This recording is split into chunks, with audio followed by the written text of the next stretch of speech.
The cop moved along the street, looking strong and important. This was the way he always moved. He was not thinking of how he looked. There were few people on the street to see him. It was only about 10 at night, but it was cold. And there was a wind with a little rain in it. He stopped at doors as he walked along, trying each door to be sure that it was closed for the night. Now and then he turned and looked up and down the street. He was a fine-looking cop, watchful, guarding the peace. People in this part of the city went home early. Now and then you might see the lights of a shop or of a small restaurant. But most of the doors belonged to business places that had been closed hours ago. Then the cop suddenly slowed his walk near the door of a darkened shop. A man was standing. As the cop walked toward him, the man spoke quickly. "It's all right, officer," he said. "I'm waiting for a friend. 20 years ago we agreed to meet here tonight. It sounds strange to you, doesn't it? I'll explain if you want to be sure that everything's all right. About 20 years ago there was a restaurant where this shop stands. Big Joe Brady's restaurant. It was here until 5 years ago," said the cop. The man near the door had a colorless square face with bright eyes, and a little white mark near his right eye. He had a large jewel in his necktie. 20 years ago tonight," said the man, "I had dinner here with Jimmy Wells. He was my best friend and the best fellow in the world.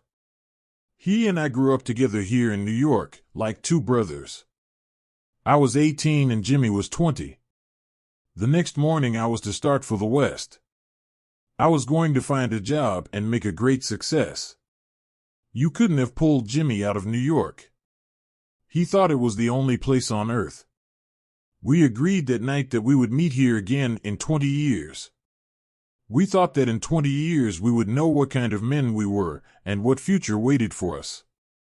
"It sounds interesting," said the cop. "A long time between meetings, it seems to me. Have you heard from your friend since you went west?" "Yes, for a time we did write to each other," said the man. "But after a year or two, we stopped. The West is big. I moved around everywhere, and I moved quickly. But I know that Jimmy will meet me here if he can. He was as true as any man in the world. He'll never forget. I came 1,000 miles to stand here tonight. But I'll be glad about that, if my old friend comes too." The waiting man took out a fine watch, covered with small jewels. 3 minutes before 10, he said. "It was 10 that night when we said goodbye here at the restaurant door." "You were successful in the West, weren't you?" asked the cop. "I surely was. I hope Jimmy has done half as well. He was a slow mover. I've had to fight for my success. In New York, a man doesn't change much. In the West, you learn how to fight for what you get." The cop took a step or two. "I'll go on my way," he said. "I hope your friend comes all right. If he isn't here at 10, are you going to leave?" "I am not," said the other. "I'll wait half an hour, at least. If Jimmy is alive on Earth, he'll be here by that time. Good night, officer." "Good night," said the cop, and walked away, trying doors as he went. There was now a cold rain falling and the wind was stronger. The few people walking along that street were hurrying, trying to keep warm. And at the door of the shop stood the man who had come 1,000 miles to meet a friend. Such a meeting could not be certain. But he waited. About 20 minutes he waited, and then a tall man in a long coat came hurrying across the street. He went directly to the waiting man. "Is that you, Bob?" he asked, doubtfully. "Is that you, Jimmy Wells?" cried the man at the door. The new man took the other man's hands in his. "It's Bob." "It surely is. I was certain I would find you here if you were still alive.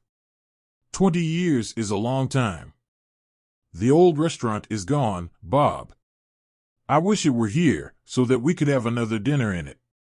Has the West been good to you? It gave me everything I asked for. You've changed, Jimmy. I never thought you were so tall.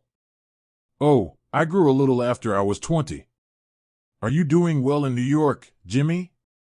Well enough. I work for the city. Come on, Bob, we'll go to a place I know and have a good long talk about old times. The two men started along the street, arm in arm. The man from the west was beginning to tell the story of his life. The other, with his coat up to his ears, listened with interest. At the corner stood a shop bright with electric lights. When they came near, each turned to look at the other's face. The man from the west stopped suddenly and pulled his arm away. "You're not Jimmy Wells," he said. 20 years is a long time, but not long enough to change the shape of a man's nose. It sometimes changes a good man into a bad one, said the tall man. You've been under arrest for 10 minutes, Bob. Chicago cops thought you might be coming to New York. They told us to watch for you. Are you coming with me quietly? That's wise. But first, here is something I was asked to give you. You may read it here at the window. It's from a cop named Wells. The man from the west opened the little piece of paper. His hand began to shake a little as he read. Bob, I was at the place on time. I saw the face of the man wanted by Chicago cops. I didn't want to arrest you myself. So I went and got another cop and sent him to do the job. Jimmy,